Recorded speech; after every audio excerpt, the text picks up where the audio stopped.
hopefully it adds to the authenticity of you as a human in the workforce.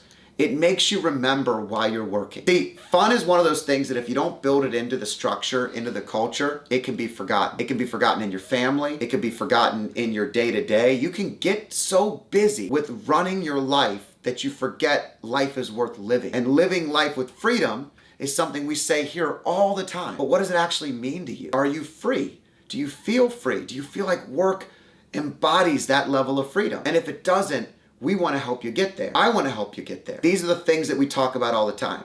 I would love to understand what are some of the fun things you've done in your business, with your company, with your people.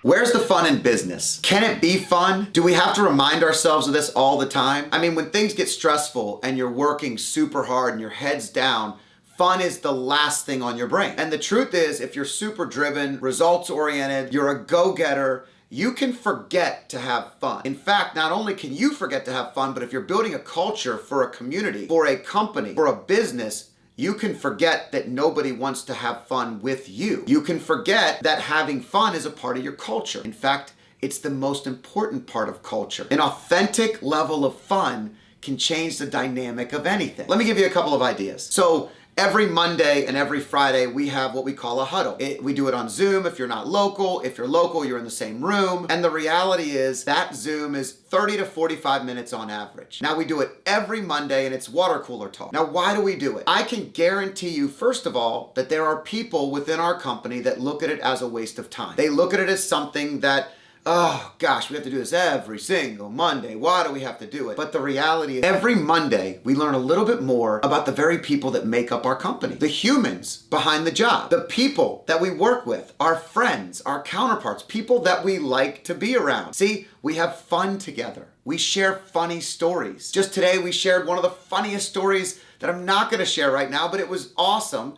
And we've laughed so hard, and everybody started their day that way. On Fridays, we finish with the challenges and wins of the week. And the wins of the week are always good because it gives you a chance to tell everyone how great they're doing, but also to laugh in and around things that happened in the workforce that everybody can have a good time with. See, when you're busy, you can forget that when you're building a culture, if you build a culture without fun, it's empty. Stress can make you think that there's no time for fun. And I hear it all the time. Nothing is more frustrating to me than when people think they're too busy to take a 5 to 10 minute or 30-minute breather to smile, to relax, to enjoy their day. See, the reason they're so overwhelmed is because they're not having any fun in what they're doing. And this is something that's extremely important. And when you run a culture, a community, a business, you have to remember that. And guess what? You got to tell yourself that all the time too. We're not immune to this. There are many times where we are locked down in serious mode, and I'm not saying that that's the time that you invoke fun. There are times to be serious, but there are also times where you remember that there's a purpose that's greater than why you're doing it. Those Zooms that we do, those Monday morning huddles, those Friday challenges and wins, they're designed to help people remember that life comes first, that there's a human behind the job. Like it's a bigger purpose for everyone. The why behind it matters. And guess what? It matters over time. It builds the right company culture. And I'm proud of forcing us to do them because I know that it matters. And the impact it has goes beyond just that morning. It goes into how people work together. It goes into other parts. Another exercise we did is we asked people to do a top 100 bucket list. Now, why do we do this? Guess what? Here's the response from most people when you ask them to do it. You get the, I don't have time to write down 100 things. I have never thought of these things. I don't know bucket list. I don't have time to dream about this stuff. Why is this important to work? I don't understand why we're doing stupid things. Like, this is a consistent conversation. Or I get texts or emails of how busy someone is that they just can't get to filling this out. And then I remind them of some of the reasons why we do it. You know, a couple years ago, I remember sending a teammate along with a couple other companies that we work with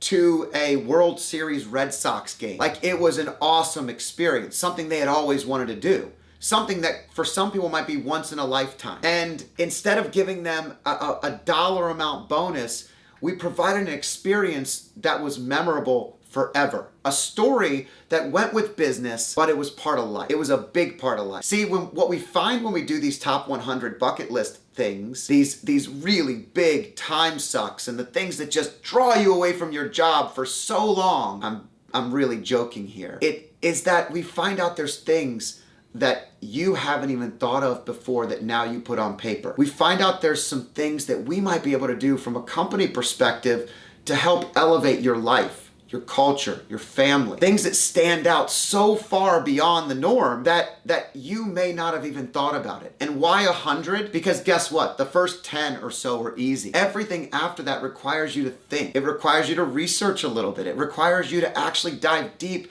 into who you are and what you want to accomplish and why you work. Why are you working? What are you trying to accomplish? If you're just working to work, it's empty, it's boring, it's stressful. But if you're trying to accomplish something bigger, you're trying to provide for your family, create financial freedom, live life with freedom, do fun things with your children, make experiences and memories that you'll always remember, follow your favorite sports team, go to your favorite concert. Who do you listen to? Maybe there's someone in the office that also loves that same person. Maybe there's similarities in our team that we didn't even know we had. These are all things that build culture. And guess what? They all revolve around fun. Everything here is fun. Even some forced fun can sometimes be something you didn't realize the payoff it was gonna hold for you. And here's the reality. Almost every single person filled out that top 100. Almost every single person that filled out that top 100 said that they really appreciated going through the exercise. Everybody that did it learned something about themselves in the process, not just about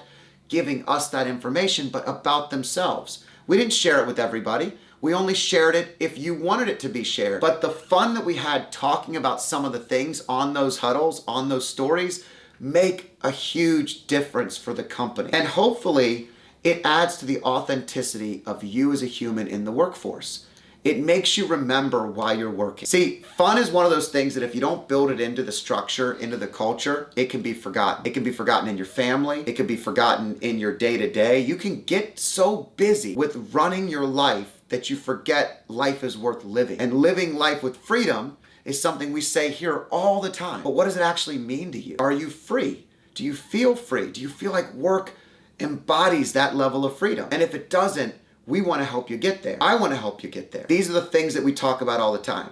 I would love to understand what are some of the fun things you've done in your business, with your company, with your people. What are some of the most fun activities that you've ever done as a part of business or for your family? What are things that stand outside the box that you thought were stupid when you did them or started them, and you ended and you were like, wow, I can't believe that this is so important? I can tell you the last thing I'll share. Every Sunday, my family gets together for dinner. We eat at my mom and dad's most Sundays. My mom makes an unbelievable meal and we sit around the table and we talk. And I can remember being in college, coming back from breaks and feeling forced to do it. And I wasn't forced, by the way, but I can feel that pain at times when I was a young man wanting to watch Sunday football with my buddies and having to go back to my mom's for dinner at Sunday night. And I can also remember watching my children grow up around that table. I can remember the conversations we've had, some of the arguments that we've had as a family, some of the challenges we've overcome together, all around that table. Every Sunday we have way more fun than we do any other thing. And occasionally mixed in with the fun is our living, is our family dynamic, is something that I'm darn glad that I was forced to do when I was younger. And I self-forced it. It wasn't forced by anybody else. See, knowing the importance of it in the end made it so much more valuable. And I think that way in our company. I think that way for company culture. I really believe that sometimes you have to stretch your comfort zone, step outside the box just a little bit, and years later you look back and it might have been the best part of working at wherever you were working. So obviously if you like our videos and you like the types of stuff we talk about, positive influence type stuff, making the world a better place type stuff, things that are gonna make your life a little bit better. If you like this stuff, like it, share it, comment for us, subscribe to the channel so more people can get this message. Because we all know there's enough negative energy in the world. Let's put some positivity in it.